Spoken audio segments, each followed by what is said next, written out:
So thou, O son of man, I have set thee a watchman unto the house of Israel. Therefore, thou shalt hear the word of my mouth, and warn them from me.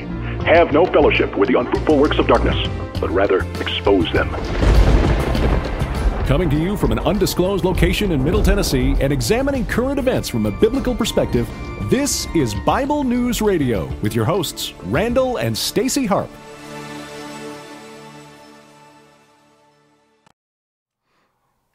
Oh, wait. Is this playing? Wait. There we go. There is the music, people. Wait. How are you guys? Wait, can you hear me? You can probably hear me. Hello, people.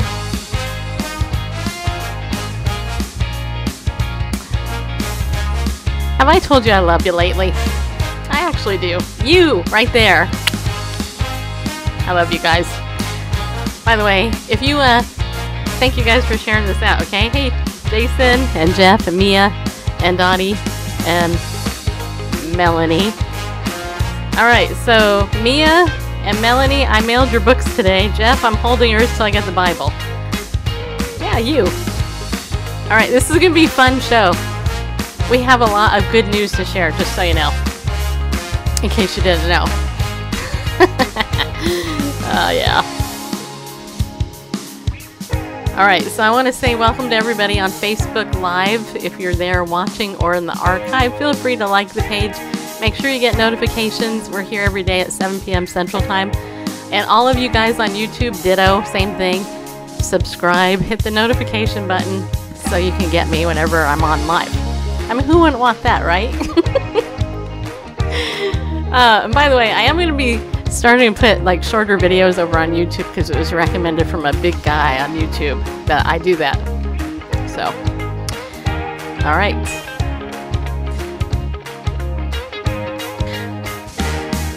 I also want to thank my bareface husband, Mr. Randall Pandle Bareface, for producing the show because he does this super good. Yes, he does, people. Randall's so good at what he does. And the very fact that he can work with me is evidence of his love for me. 28 years knowing me. I just love this music, you know? And it's kind of like I want to dance to it, even though I don't really dance very well. You know, just saying. Alright, don't forget also, go over to BibleNewsRadio.com, sign up for our email. In there, you're going to get some good stuff. In fact, actually, I think I will start with that. I have a lot of things to start with, but that's what I'm going to start with. I'm going to start with something that happened over the weekend. If you already read my email, you already know this, but that's okay. Alright, hey, there's John. There is Dr. John from Canada in the house, former guest of Bible News Radio. Glad you're there. Okay, so I'm going to, let's see, log into my Gmail account, hopefully. Okay, so one of the things that I do here on the show, in case you didn't know this, is I am trying to find the email that I sent this morning. My own email. There it is, right there. One of the things that, if you're new to the show, first of all, thank you for coming in and entertaining the idea of me talking to you. Yeah. I don't take it lightly. I actually don't. I've been doing a show for 13 years, you guys. 13 long years. It took me 13 years to get through graduate school. 13 long years. And anyway, I started the show as a podcast, but we've been doing this on video now for going on 3 years, which is like an eternity in live streaming because we've been pretty much here from the beginning on Periscope. But here's the thing. You know, I have always let people come on the show that other people don't want to let on the show. And recently we hooked up with a guy who's been getting us some really top A-list guest celebrity types. You know, in fact, March 5th, I'm going to have Roma Downey on the show. Tomorrow I'm interviewing RJ Palacio, who is the author of the movie Wonder, or the author of the book Wonder, which has like 12,000 reviews on Amazon. Plus there was a DVD made about it. I mean, it's huge, right? I mean, this is so super cool. Well, over the weekend, though, I got a pitch from this guy for a TV show, which I'm not going to name because they decided not to come on the show, so I'm not going to give them free publicity.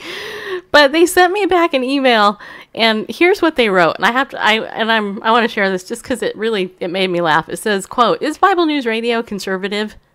Her show," and then the name of the show, "is essentially R-rated, nudity, violence, so that might not be the best forum to promote the show. Maybe we should end the tour after Indianapolis." So, and this guy sent me a whole list of the media tour of this particular show that they were doing a promotion for. I read this and I laughed because I thought, it makes sense that if you see Bible News Radio, you would think conservative. Well, I would hope, because the Bible is conservative, people, just so you know. The only thing it says to be liberal in is love, just so you know. And that's in James, I think. But anyway, so I could see this person's going, if we went ahead and had this person on, Bible News Radio might actually bag on it and then call for some type of boycott and all this other stuff. And, and I thought, well, yeah, but I've never done that. I always treat all my guests with respect, right? And I think there's only been one guest in 13 years that actually was a real jerk after the fact. And even then I treated him really super nice. So it was good. But anyway, so I was thinking about this, and again, the reason it's unusual, right? But those of you who know Vicky know me. Vicky always talks about getting outside the 5,000, and that's where people go fishing, right? Where did Jesus tell the disciples to go? He said, "Go therefore into all the world and preach." He didn't say to his Jewish disciples of the day, "Hey, dudes, you should go over there to the temple and preach the gospel of Jesus Christ right there in that Jewish temple." No, he didn't do that because they were getting ready to crucify him, and he already knew that was going to happen. But whatever, bygones, right? And so, my desire isn't to promote R-rated movies or, nudity or anything like that. But I did think it was funny that somebody had that conscience, and they're like, we don't associate this with this. And that's somebody in the world, right? And I've always said, and I've said this since I was a kid, when I was first converted, I always said, if the world rates a movie an R, how the heck should a Christian be rating it, right? If the world is rating, the movie an R, how should you as a Christian rate it? If the world is rating it an R, I'm making a point here, right? And so, anyway, I look at that, and I think, I promoted a couple shows. I interviewed people about their shows, knowing full well that they're not our target audience. But I know for a fact people came into that show who didn't know the Lord because of that person on the show. And now we got some fish. We're going to reel them in. Yeah. How many fish do you want to bring with you to the kingdom, right? I mean, me, I hope that I have like an ocean full. Come on, people. I mean, my goal is to take as many people to heaven with me as possible. And I'm kind of a small, short woman, and I can't carry them all. But, if somebody comes to Jesus or thinks about Christ, like Jacob Lattimore apparently did when he was listening to when I interviewed him, then I did my job. That's all we do, right? Got to hang with the sinners and the saints. That's right. Absolutely. So if you haven't signed up for my email, go get it. You'll get a recap of the show in here tomorrow, but we also get some other news as well. And those of you who are already on the list, thank you for opening it because I spend time writing it. All right. So as you guys know, the Winter Olympics is taking place right now. And I did just let the dogs out in case you were wondering. I don't know about you, but I was over on Snapchat earlier tonight because everybody keeps saying, "Have you seen the new Snapchat update?" And I'm like, yes, unfortunately I have. It's very irritating. But I want to show you what came up in Snapchat. So Randall, if you got those, we could start with that, I guess, because I have that right here at my disposal. And just so you know, I haven't really watched any of the Olympics because, like I said, I don't have TV. So are you going to put them all up at once or? 3 at a time. Okay. So this is actually a screenshot. What you're going to see is a screenshot Randall took. I took. Okay, so this says, however you say that, 2018 is officially the gayest Olympics ever. Deal with it. Now, here's the thing. This is the reason why I wanted to show you this, is because I want you to see the marketing here, right? This is a Christian worldview show. I want you to see the marketing. And just so you know, the 3 people there in that snap on the left where the green is, that's 2 gay men and that's a lesbian lady, okay? So so it's officially the gayest Olympics ever. Deal with it, right? That's the first thing. And then the second one, I have to bring it up on my computer because I can't read it on the screen. So it says here, here's the deal. It's 20 gay teen. You get it? Like 2018. But they're 20 gay teen. And heterosexuality has officially not been renewed for another season. Can you see the hostility there? Let's start from the top, pun intended, shall we? Okay, do you get that? If you don't get that, that's a reference to anal sex, just so you know, okay? Barebacking is actually what they call it in the gay world, which often they do, with AIDS and stuff, and Anyway, we could do another show on that. But anyway, so let's start from the top, pun intended, shall we?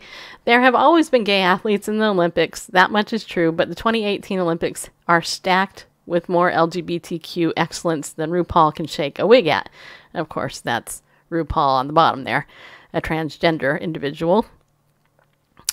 Okay, the next one says here, the main players. For starters, we've got Adam Rippon, I guess that's how, or Rippon, figure skater, and the first openly gay man to qualify for Team USA at the Winter Games. And then it says here, let's just say Adam is not here for anyone's straight nonsense. While you were busy being heterosexual, I studied the blade, referring to the ice skates, okay, because he's an ice skater. And then the last screenshot, I have to bring it up. Wow, Randall brings it up too. Says, and he expertly articulates how queer athletes are just, quote, well, there's a little asterisk, slightly better than their straight counterparts. Okay? And then this is Adam Rippon, who actually won one of the awards. He says, I was recently asked in an interview what it's like to be a gay athlete in sports. I said that it's exactly like being a straight athlete. Lots of hard work, but usually done with better eyebrows. And then it says here, you also are probably familiar with Adam's Team USA teammate and fellow out Olympian Gus Kenworthy. Gus nabbed a silver medal in Sochi and is back for more in 2018. So this is some of the marketing there that's happened over there on Snapchat, and I thought it was interesting. Just so you know, I thought it was very interesting. The sexual innuendo, the mocking of heterosexuality, and the flamboyant promotion of their choice to be gay, right? I know you hate me now because I said that, but that's okay. You can build a bridge and get over it. All right. So the other thing, though, I wanted to share with you has to do with how they have treated Vice President Mike Pence. And I'm going to bring up the article, Randall. It's the fortune.com one from fortune.com, the website. Yeah. Okay. So it says here, Olympians Adam Rippon and Gus Kenworthy on Mike Pence, visibility and becoming gay icons. It says here, there are only 2 openly gay athletes on Team USA at this year's Winter Olympics, figure skater Adam Rippon and freestyle skier Gus Kenworthy. Their new friendship and visibility at the Games has already sparked some criticism, but there has mostly been an outpouring of support from the LGBTQ community and allies. And then Gus Kenworthy, who is verified on Twitter, his tweet reads, "We're here, we're queer, get used to it." And then he tags Adam and then hashtags it, okay? Other athletes have come out as part of the LGBTQ community after their Olympic careers, but this is the first time that American athletes who are competing in the Winter Games are openly gay. Adam Rippon, who's 28, is the first openly gay athlete to make a U.S. Winter Olympic team. He came out in 2015 after the gay propaganda law Russia implemented ahead of the 2014 Sochi Games. The law made it illegal to promote non-traditional sexual relationships to minors. Now, no, this is Russia, people, not America. Just so you know, it's Russia. A communist, God-hating country. And especially now that Putin is like, you know, put a hammer down on Christians there. Even Franklin Graham won't go there, by the way. The skater makes his Olympic debut after narrowly making the team in 2010 and 2014. He trains with and competes against Nathan Chen, a gold medal hopeful, 10 years his junior.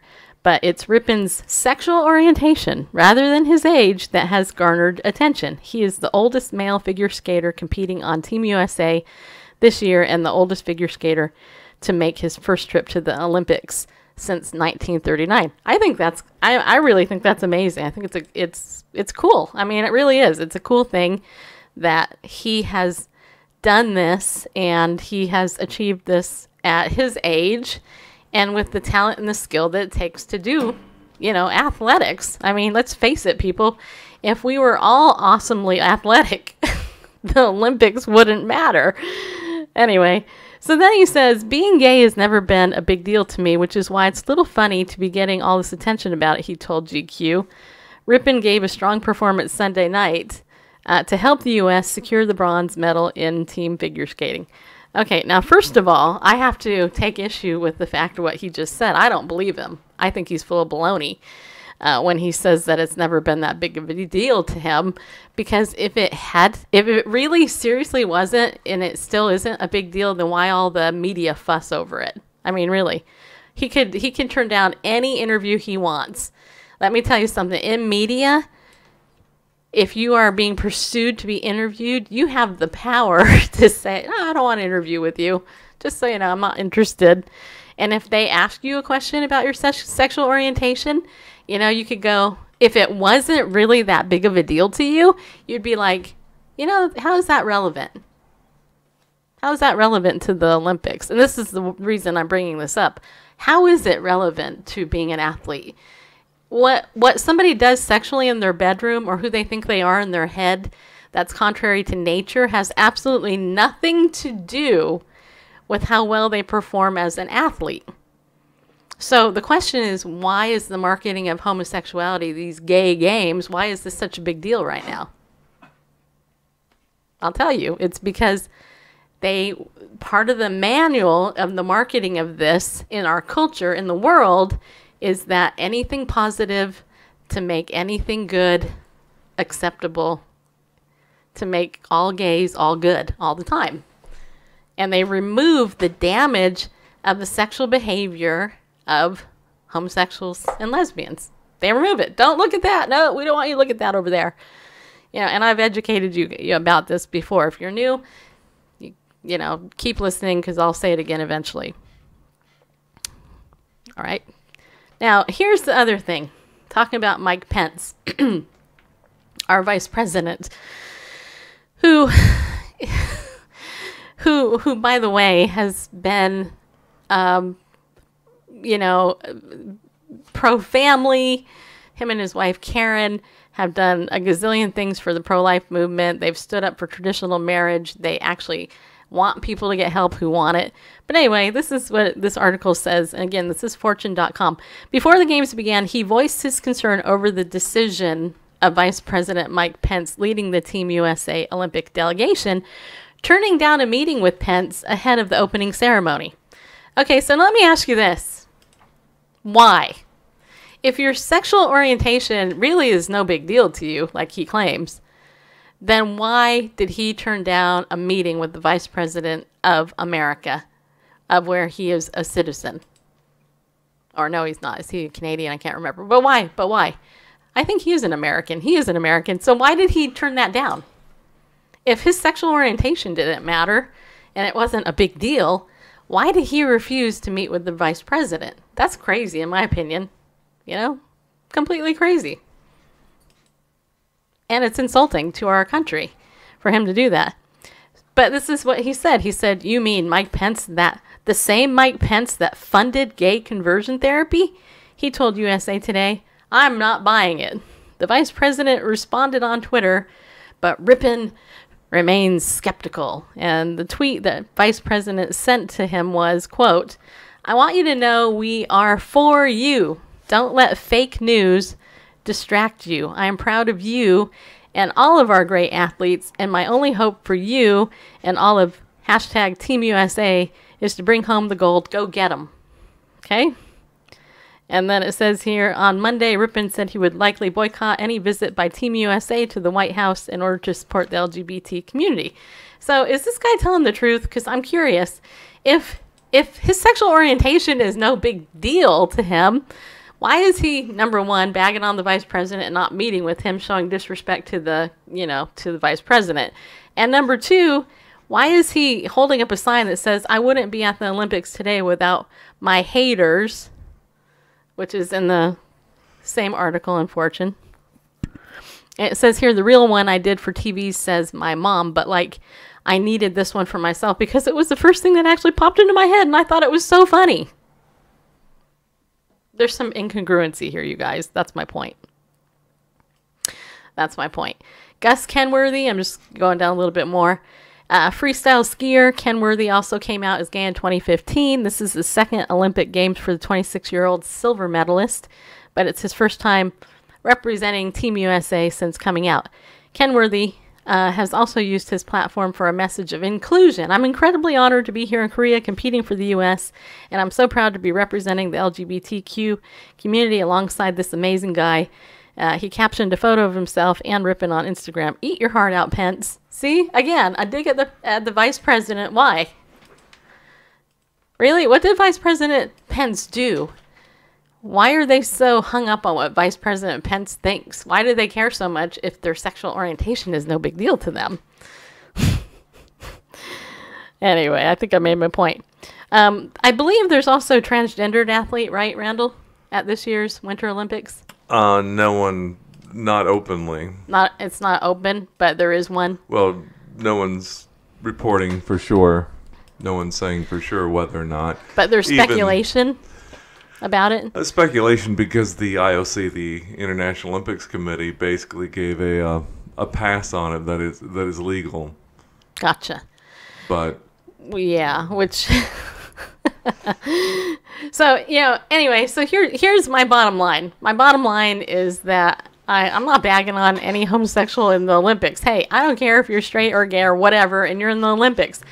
People who are in the Olympics get to the Olympics because they are extraordinary athletes who train, and they deserve to be there. I mean, hello. His sexual orientation has nothing to do with it. And yet they're the ones making a big deal about it. And the reason why is because they're looking for validation. And underneath all of that, you guys, and this is the truth. Underneath the angry, outrageous type stuff that they're putting out, they want everybody to approve and to accept and say, "Oh, this is so wonderful. This is so great, blah, blah, blah, blah." They're the ones making a big deal about it. It's not Mike Pence making a big deal about it. Mike Pence is mature. He actually responded, "Hey, we're for all of you." It has nothing to do with anything. And it's just keep that in mind when you see stuff like this. It's not that they're upset because everybody won't celebrate their choice. And you note my words, because it is a choice. The feelings might not be the choice. How you act on the feelings is a choice, whether you're gay or heterosexual, right? How you act sexually is always a choice. it's just a faulty syllogism, but right. by purposefully misleading, A equals B, and and B equals C, therefore A equals C. It's kind of like saying, this man is a talented artist. He's also a plumber. Therefore, all plumbers are talented artists. Yeah. Well, it doesn't follow. Well, this guy's an extraordinary athlete. He's an Olympian. He's an Olympic athlete. Oh, he's also gay. Therefore, gay is commendable. Athletes are extraordinary athletes are, praiseworthy. He's gay, therefore, being gay is praiseworthy. Anyway, back to you. That's why I love you. Okay, I totally love you. So, okay, my son is gay and I love him to bits. He's my inspiration. Well, good. I'm glad. It's good that you love your son. That's very important. Whether or not he's gay or heterosexual, a parent should love their child, right? So, I mean, there's nothing wrong with that, okay? And nobody here is saying that there is, just so you know, okay? All right, so I want to read you another good news story, though. This is a good news story. This one's from the Daily Signal. It's the one about the magistrate, Randall, the thing. Okay. Now, this is a good news story because, again, this has to do with the LGBT issue, but this time, religious freedom one. So, according to the Daily Signal, it's titled, North Carolina Settles with Magistrate It Forced Out for Not Doing Gay Marriages. The state of North Carolina has restored lost salary and retirement benefits to a former magistrate whom officials forced out because she wouldn't abandon her religious beliefs to perform civil marriage ceremonies for same-sex couples. Be bold, stand up, and go with God because he loves you. Gail Myrick won $300,000, including $122,660 in back pay, in a settlement agreement made public Wednesday by her lawyers at Beckett, a Washington-based nonprofit that defends religious freedom. This case is about protecting the dignity of everyone in our diverse society, Beckett counsel Stephanie Barclay told the Daily Signal in an email. Faith and sexual orientation are deeply important to the identity of many people, and these two things don't have to be at odds with one another. An administrative law judge ruled nearly a year ago that the state violated civil rights laws when it forced Myrick to resign as a Union County magistrate because of her religious beliefs about marriage. And if you followed this show, we probably covered it because whenever anything like that happens, we cover it because it's important. North Carolina was obligated to provide an accommodation to Myrick as provided by federal law. Judge Michael Devine's March 8 ruling said, Myrick, now 68, and a resident of the Charlotte area, originally filed a discrimination complaint with the U.S. Equal Employment Opportunity Commission, also known as the EEOC, under the Federal Government Employee Rights Act. The final settlement in Myrick v. EEOC ends the case. Beckett produced this video about Myrick's case. You don't have to watch it, but it says here, the state of North Carolina should not have discriminated against Gail Myrick for her sincerely held religious beliefs about marriage. Accommodating her conscience took nothing away from same-sex couples' ability to obtain marriage licenses. Ryan T. Anderson, a senior research fellow at the Heritage Foundation, who's also been on our show, by the way, and Emily Kao, a lawyer who directs Heritage's DeVos Center for Religion and Civil Society, said in a joint statement to the Daily Signal. Our country has found ways to honor the consciences of those with differing views on the death penalty, the draft, and abortion. And federal employee anti-discrimination law requires we do the same on marriage, too. Anything less would be un-American, Anderson and Kao said.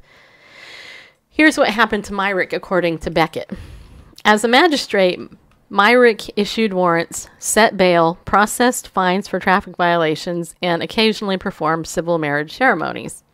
Even before the Supreme Court redefined marriage to include same-sex unions in 2015, and it was the Supreme Court, everybody. It wasn't the people of America that redefined marriage. It was the Supreme Court. The people of America, and don't you ever forget this, the people in America voted in 30 different states that marriage is one man and one woman, and the Supreme Court liberals actually overturned the will of the people in those states. So it wasn't Americans. There is no majority of Americans that says homosexual marriage is a good thing. The majority of Americans said no, and it was the Supreme Court that did it. They redefined marriage. Anyway, So Myrick, an evangelical Christian, decided that she didn't want to stop any couple from getting married, but knew it would violate her religious beliefs to officiate at a same-sex wedding. Her immediate supervisor proposed that Myrick could shift her schedule by a couple hours so she wouldn't be at work when other magistrates did marriage ceremonies. The state government rejected this accommodation, however, and forced Myrick to resign in October 2014, 2 weeks before her retirement benefits vested. Okay, you see that? Okay. I've always wanted to find a way to protect everyone's dignity, Myrick said at the time, according to a written statement provided by Beckett. The solution in my case would allow any couple to get lawfully married without facing rejection or delay, and magistrates with religious beliefs like me could step aside and still keep our jobs. Later in 2015, state lawmakers passed a bill allowing magistrates to decline to perform same-sex marriages if they cite religious beliefs. In doing so, they must refrain from all marriage ceremonies, the Associated Press reported. Other magistrates in Union County routinely shifted schedules for various reasons, including vacations or night classes. Myrick's lawyers argued, and she could have kept her job if she made the change for a reason not motivated by faith. Don't tell me faith doesn't matter. It does.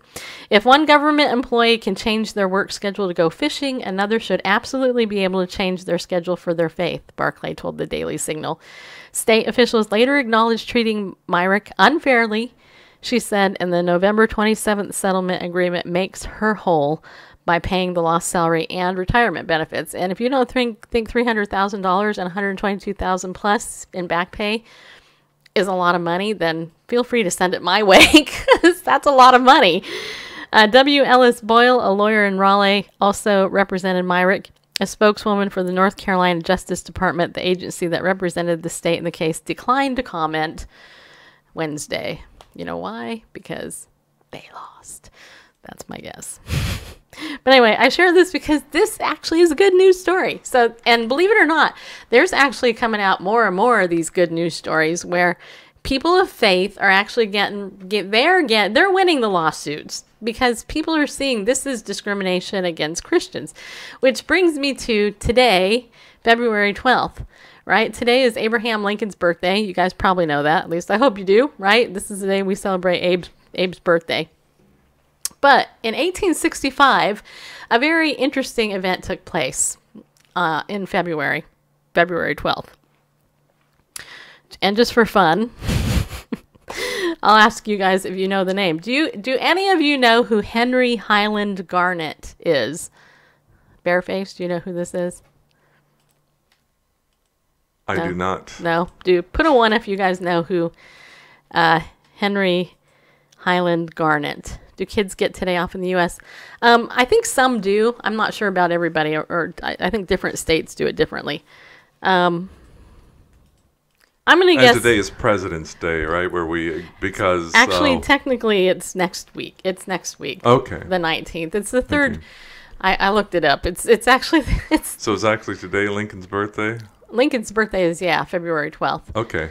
I know, because Washington's birthday is later in the month, I believe. And yeah. But President's Day is always held every third week Monday. Of February. Third Monday in February. Yeah. So none of you know who Henry Highland Garnet was, okay? Well, I'm going to tell you who he was. He was the first African-American minister to preach to the U.S. House of Representatives, okay, on this day in 1865. And what was interesting about him, as I was doing a little bit of research, was that he was actually an abolitionist, right? He was born a slave. He was born, and when he was 9 years old, according to the article I read, let's see here, I could read this to you here. Okay. Yeah. Let's see. He was born a slave, and his family escaped to New York when he was about 9 years old. Okay. In the 1840s, he became an abolitionist. His call to rebellion speech in 1843 encouraged slaves to free themselves by rising up against their owners. Seen as a radical, he became a controversial figure within the abolitionist movement. In 1865, he became the first black speaker to preach a sermon in the House of Representatives. Now, this is actually revolutionary back then right? Because of slavery and all of that. And also because black people, and this, I'm bringing this up for a reason, okay? Look, and I know some people are going to hate me for it, but whatever. One of the big arguments from the gay lobby is that they are like black people, right? Like just like black people were mistreated, the gay people have been mistreated. But there are so many differences. First of all, you cannot change the color of your skin. So, if you're born black or African American, whatever the politically correct term is, guess what? That's the color skin you're born with, right? I was born this color. I'm very light and pink-ish, kind of. Getting a little bit of wrinkles too. Bygones. But anyway, so you can't change the color of your skin, but you can change who you have sex with if you're a gay person, just so you know. The other thing here is that nobody has ever owned a gay person, just so you know. Nobody has said, hey, gay people, I'm going to go ahead and own you and make you my slave, and you're going to do all this stuff for me, right? So, just saying. But, slavery is evil, obviously. And, here's a guy who was a minister who on February 12th in 1865, I think it was, is that right? Yeah, 1865, actually preached. He was the first African-American minister to preach to the U.S. House of Representatives. This is a big deal. But here's the thing. He encouraged fellow slaves to rise up against their white owners that were, that possessed them and, probably treated them bad. A lot of them did. So this is an interesting thing. It says here, he was born a slave in 1815 in Kent County, Maryland. He became a leading and sometimes controversial figure in the abolitionist movement of the 1800s. And he was 9 years old when his family escaped from their owner in 1824. They had permission to attend a funeral in another part of Maryland, but they eventually made their way to New York City instead. He attended the African Free School. There he studied science and English, among other subjects. He also learned about navigation, later spent some time working aboard ships. Returning after a voyage in 1829, he discovered that his family had been pursued by slave hunters. His parents got away, but his sister was captured, which is a bummer. Angered by this attack on his family, Garnet is said to have bought a knife and walked the city streets looking to confront the slave hunter who stole his sister. His friends convinced him to stop seeking vengeance and to hide out on Long Island. In the 1830s, Garnet continued his education at several institutions. He eventually attended the Oneida Institute in Whitesboro, New York. Finishing his studies in 1840, he pursued a spiritual path. He became a Presbyterian minister and served as the first pastor of the Liberty Street Negro Presbyterian Church in Troy, New York, beginning in 1842. And he actually headed up the Call to Rebellion movement, which was the fight to end slavery, and he worked with the likes of William Lloyd Garrison and Frederick Douglass, who you might know. He became well known for his skills as an orator. In 1843, he gave one of his most famous speeches, usually referred to as the Call to Rebellion, at the National Negro Convention. Rather than try to sway whites to end slavery, he got outside the 5,000, and he encouraged the slaves to obtain their freedom themselves by rising up against their owners, not in a violent way, but at the time it was a very radical thing to do. And anyway, I bring this up because Christian history is very interesting to me, and it's, it kind of ties in interestingly with today's Lincoln's birthday. President Abraham Lincoln, who tried to become president numerous times and didn't win. But when he finally did win, what happened? Besides him getting on the penny. Just kidding. What happened? There was a civil war that took place, right? Right. And he is credited as leading, to the end of slavery. Yes, and he signing the Emancipation Proclamation. That's right. And he did get assassinated. That is absolutely correct. Unfortunately, he did. But he had a huge impact on, on humanity and America, and which is why we have President's Day, and why history is good to know, lest we forget it and repeat some of the bad stuff of it. You know what I mean? Is it cool if we throw up a quote by Henry Highland Garnet? Yeah, go for it. All right. Quoted as saying, "The humblest peasant is as free in the sight of God as the proudest monarch that ever swayed a scepter. Liberty is a spirit sent from God, and like its great author, is no respecter of persons." And, you know, it's interesting that Henry made this comment, not that comment, but he actually,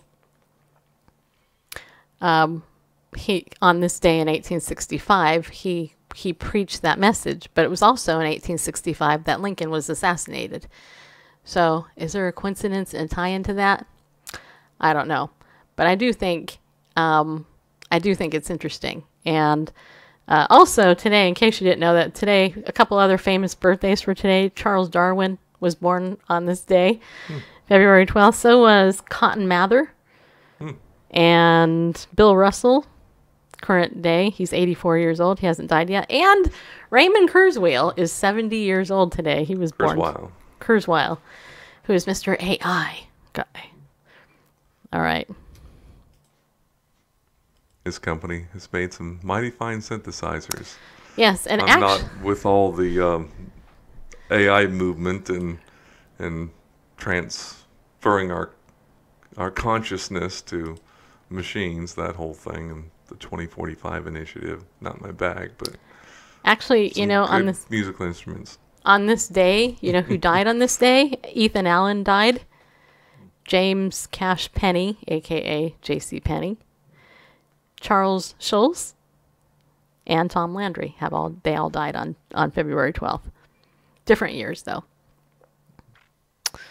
In fact, Charles Schulz, the creator of Peanuts, died in the year 2000. So 18 years ago, he was gone. So those are just a couple of the fun facts about February 12th. Various things here. Okay. I need to take a break here for a second and thank our sponsor. And also remind you guys, too, of some stuff. And then after that, I want to point you to an article and share with you a prayer request for this American pastor who's currently in prison and really needs our prayer. And I think we need to focus on that a little bit because it's important. And my computer is dying on me. I have a short in my cord.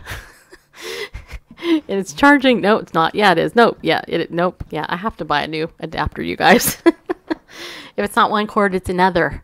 But anyway, Ariel Ministries is our main sponsor. We want to thank them for sponsoring our show, Bible News Radio. You can go to ariel.org and save 20% when you use the coupon code Bible News. You guys, some of you have done that. I appreciate that. I'm glad that you did.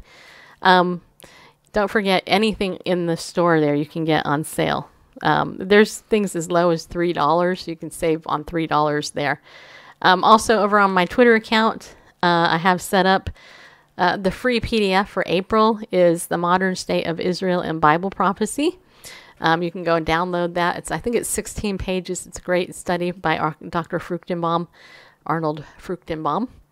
And then, of course, Camp Shoshana is coming up this summer. And we have a website that you can go to. I think Randall's going to put the graphic up there. I know there's a delay, so it's already up.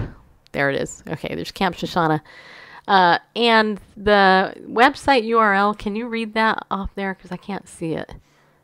Well, to find out about the Camp Shoshana, just go to ariel.org. And there on the left side of your screen, if hopefully you can look on a large device and your mobile may be kind of small, but it gives the program for Camp Shoshana, which runs from July 7th through August 18th. Teachers are Dr. Arnold Fruchtenbaum, Muddle Ballaston. Can't quite read, I can't remember. There's Roger Lynn, and I can't remember the other guy, and the subjects they'll be teaching.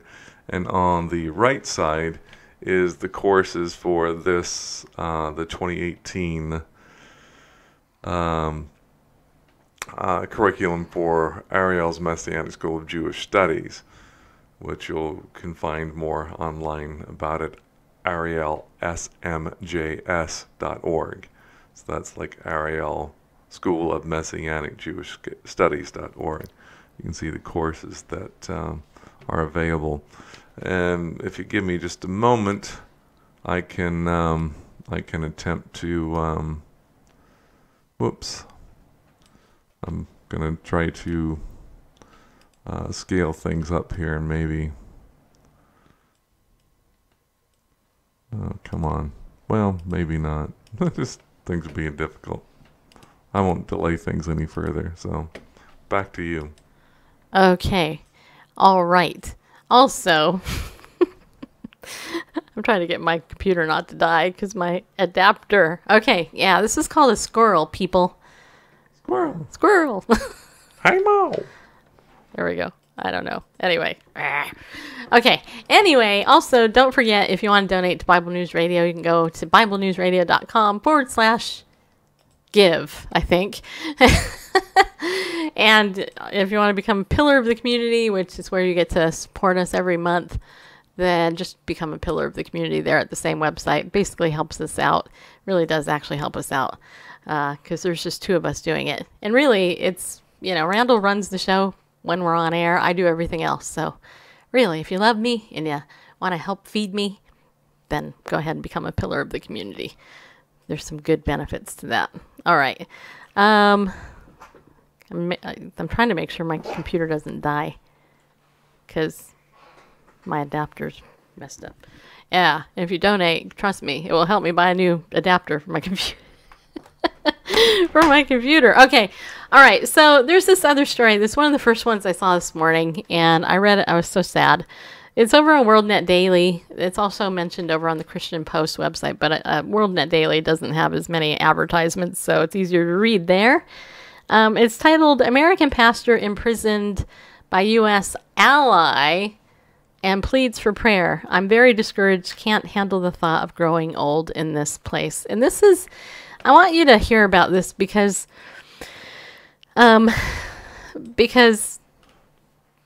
this is important, right? We live in America. Some of you live in Canada, where you're relatively free. Christians aren't free in other countries. It says here a message from an American Christian pastor who has been imprisoned by the Turkish regime of Recep Tayyip Erdogan for 16 months. That was easy for me to say. Yeah, it was. Has been distributed asking for prayer and indicating he is very discouraged, which I would go, duh. I think if I was in prison, I'd be super discouraged myself, just so you know. Anyway, Pastor Andrew Brunson wrote in a message to his wife, I'm very discouraged. Please have prayer for me. I love you. Can't handle the thought of growing old in this place without you. The American Center for Law and Justice, which has been an advocate for Brunson, distributed the message. ACLJ, describing him as a political prisoner, said that this week Brunson and his Turkish attorney had a formal meeting with the prosecutor in Turkey. Although this was the first such meeting since Pastor Andrew's detention, very little was accomplished, ACLJ said, which is not unusual, by the way. And by the way, in case you don't know, Turkey is a Muslim-dominated country with probably 90-something% Muslim and very little Christian population there, in case you didn't know that. With still no access to the case file, indictment, or end in sight, Pastor Andrew penned a hopeless and heartbreaking note to his wife via an embassy official shortly after the meeting. ACLJ has taken the case to Congress, the President, and the United Nations. We will not back down. We will continue to fight this violation of justice and human rights until Pastor Andrew is released and returned home to his family in America, the organization said. WorldNet Daily reported last month when 24 members of the Council of Europe signed a document demanding Turkey release Brunson, who has been held without charges. So, he was basically taken into custody for nothing. They're not charging him with anything yet. The written declaration criticizes Erdogan for using Brunson as a bargaining chip with the U.S. to extradite Fethullah Gulen, whom Erdogan blames for the failed coup attempt in July 2016. Brunson had served as a pastor in Turkey for more than 23 years before his arrest in late 2016. ACLJ said its international affiliate, the European Center for Law and Justice, submitted a written question to the Council's Committee of Ministers with the argument that Turkey is violating its international commitments to respect and apply human rights within its territory. The question to the ministers was, what do you intend to do to ensure that Turkey adheres to its European commitments and obligations? And what can you do to ensure the effective enjoyment of the rights enshrined in the European Convention by Pastor Brunson? And I'm trying to get my page to move here on my computer. So give it a second. It just froze. Randall, maybe you can pick it up from there. Eventually, 24 members of the Council from Moldova, Sweden, Ukraine, Romania, Ireland, Armenia, Spain, San Marino, Poland, Serbia, United Kingdom, Luxembourg, Hungary, Netherlands, and Croatia signed a document explaining that Brunson had been held for more than 400 days, quote, without any reason and in blatant violation of his rights, unquote. The minister's statement said, quote, he has lived under inhumane conditions and lost over 50 pounds. Mm-hmm. While no evidence had ever been set forth to substantiate any crime from him, the Turkish authorities have systematically denied the multiple appeals contesting his detention, unquote. Shall I continue? Yeah. I mean, it's a long article, but that's basically the gist of it, right? So you got a guy here who served as a pastor for 20-something years there in Turkey, right? He's been detained for no reason. They're using him as a political bargaining chip, and he's lost 50 pounds. And I read also that his belt, the belt that he had, isn't even, I mean, it will no longer hold up his pants very well because he's lost that much weight, and he's very discouraged, you know. And, you know, he misses his wife, obviously, and all that. And so I bring this up because, you know, the Bible says that when... I was trying to think of the verse. I think I know what it is. It's in Hebrews. Wait, hold on. I have my big trusty Bible right here. In chapter 13? Yeah. Hebrews 13. About remembering those who are in bonds or in chains as if bound with them. Yeah, that's it right there. Do you remember the verse? I want to say 15, but... let's see here. Verse 15. Nope, that's not it. Well, it's chapter 13, though. Remember those who led you, who spoke the word of God to you. Nope, that's not it. I know. Oh, it's verse 3. Okay, so it says here in Hebrews 13, I'll just start with verse 1. Okay, it says, let love of the brethren continue. Do not neglect to show hospitality to strangers, for by this some have entertained angels without knowing it. Remember the prisoners, as though in prison with them, and those who are ill-treated, since you yourselves also are in the body. Here is a very important distinction, okay? Here's how most people read that verse. Most people read that verse and go, oh my gosh, remember all those criminals who are in prison, those prisoners. Remember those prisoners that are in prison? Do you understand that in the context, Paul or Barnabas or whoever it was that actually wrote the book of Hebrews, we don't really know, there's speculation. But in context, he's referring to believers here in prison. Okay, that is a huge understanding differentiation here. It's not like Charles Manson. Remember Charles Manson who's in prison? Yeah, you could do that, okay? But that's not who he was writing about. He was writing about those who are being persecuted in prison. Remember, Paul himself was imprisoned. Most of the Bible was written from a prison cell, just in case you didn't know that, especially the New Testament.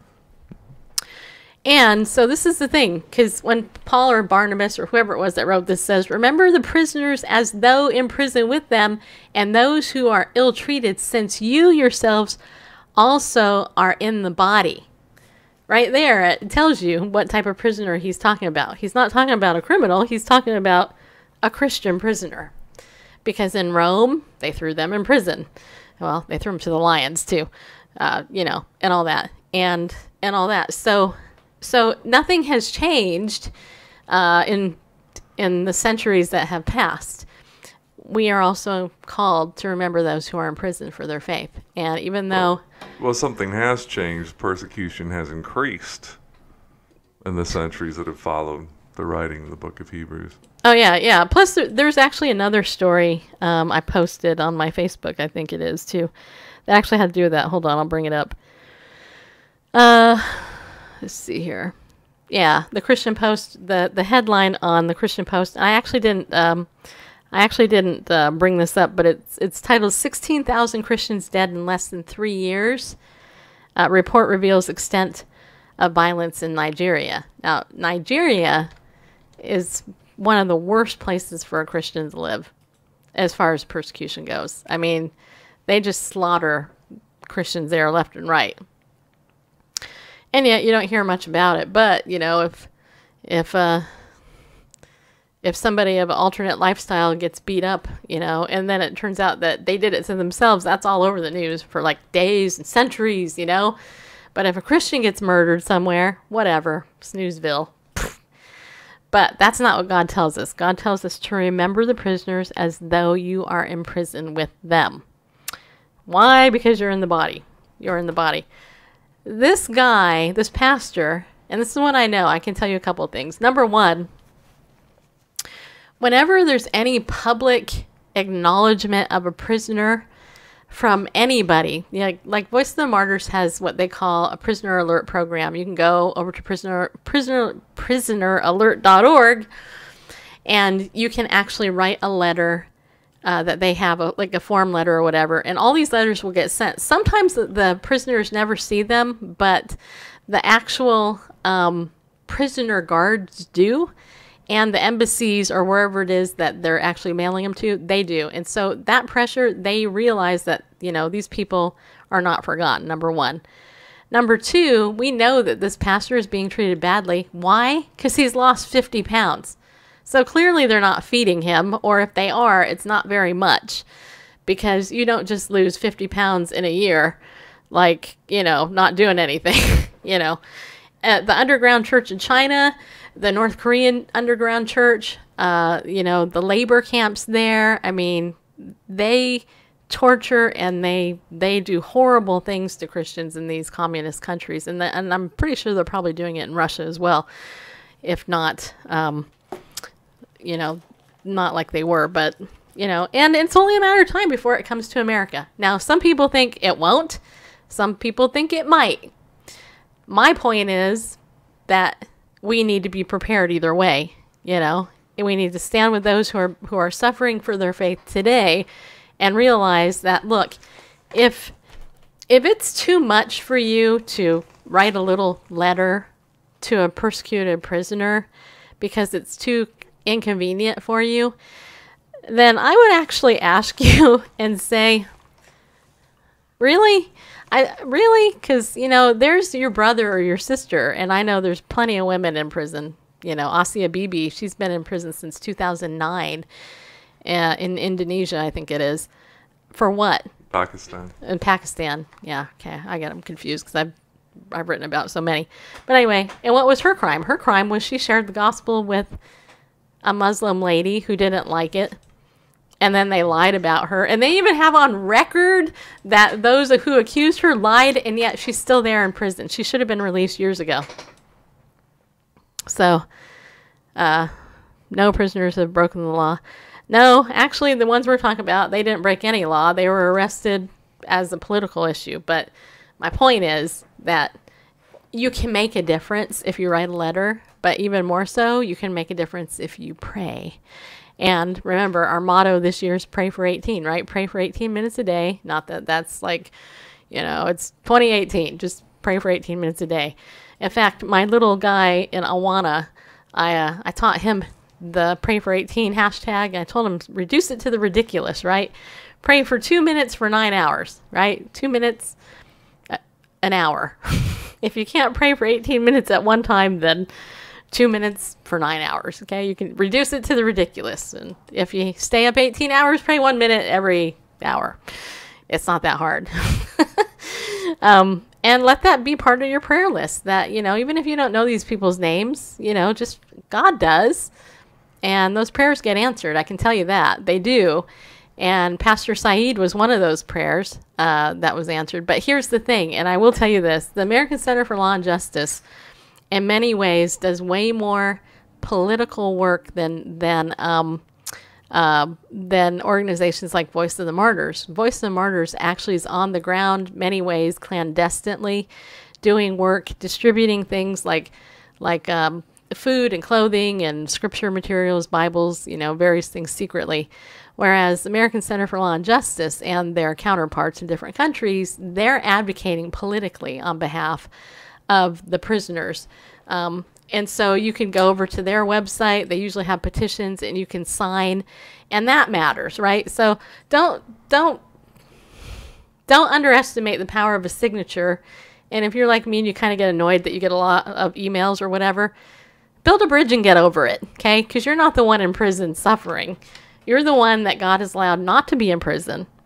And you're the one that has freedom, and so you should use it wisely and minister the best way you can to the persecuted church. Because you never know when it could be you. And I'm not trying to scare you. I'm just speaking from over 8 years experience covering this issue and and all that. So as far as the person coming in asking about the Gay Olympics, we covered that at the top of the show. So you can watch the replay. But thanks for coming in. All right. So tomorrow I have a guest. We're going to talk about her article, which is going to be very interesting, I think. In fact, I'll tell you the name of the article. The name of the article is Monkey Clones, Harbingers of Things to Come. And it's about evolution and the mingling of technology and stuff.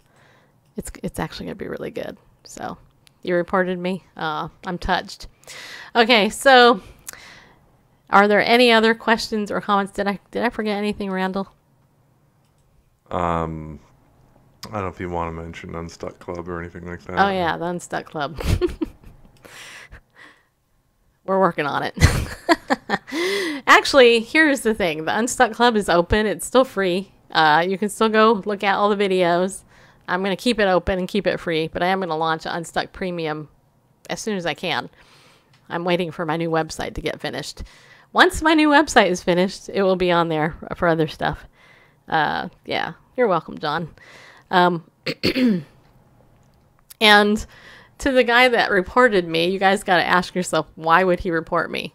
Is it because he's doesn't like the fact that I put gay in the title, that we talked about stuff like that? Did I say anything bad or negative? I'm talking about Christian persecution when he comes in. So isn't that interesting that Bible News Radio would be reported on Periscope? For what? Just saying, people. Just saying. All right, so thanks for watching. Remember to be bold, stand up, and go with God because he loves you. And we'll be back tomorrow, actually. I'm looking forward to it.